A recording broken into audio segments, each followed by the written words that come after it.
Welcome to Aadhar City online class which is prepared by their honor Mr. Rajveer Singh ji. Today we will start sexual reproduction. Before going to the topic, we are discussing some event which is consists with event pre-fertilization, post-fertilization and fertilizations. Now how the phases are consist with them. Now let's see here. First different phase in sexual reproductions.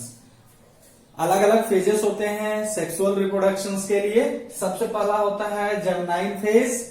जर्मनिंग phase में the period between birth to for any organism birth to maturity.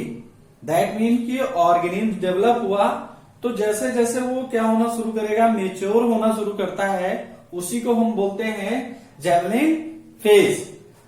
अगला in plants, इसको हम बोलते हैं organism के case में इसे जर्मनिंग phase बोला जाता है और प्लांट के केस में इसे वेजिटेटिव फेज बोलते हैं. जैसे जैसे प्लांट मेच्योर होता है तो उसके मेच्योरिटी पीरियड का नेम हम देते हैं वेजिटेटिव फेज, रिप्रोडक्टिव फेज. उसके बाद जो different types in sexual reproduction का पार्ट है, तो पहला है 3 phases are consist with them in sexual reproduction. तो पहला हो गया आपका जर्मनिंग फेज, दूसरा है reproductive phase. This is a very important phase. इसको थोड़ा ध्यान से देखना है.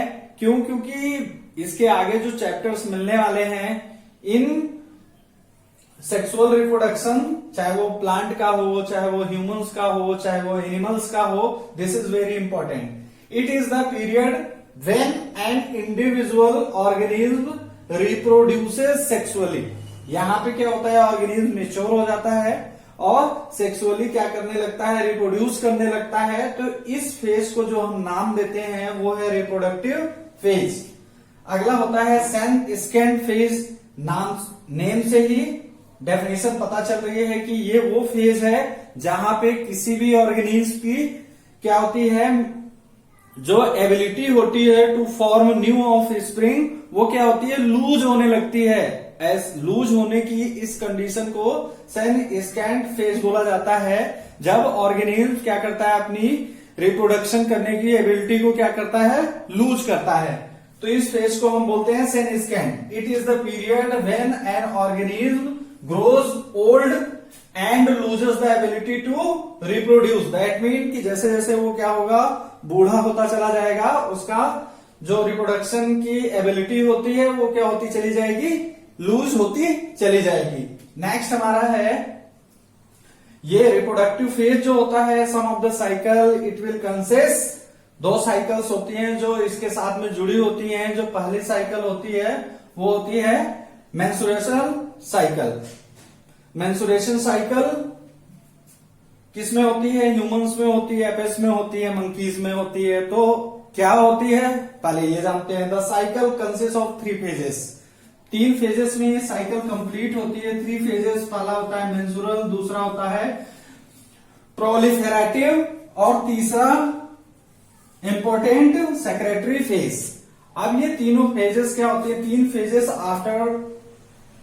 आफ्टर मेंस्ट्रुअल साइकिल जैसे बिगिंस होते हैं. प्रोलिफेरेटिव और सेक्रेटरी फेज क्या होते हैं, शुरू होते हैं in apes, monkeys and humans. Detail में हम डिस्कस करेंगे चैप्टर में. नाउ लेट्स सी हियर कि होता क्या है इसमें. ब्लड क्या होता है, in last few days blood flow होता है इनटू द बॉडी.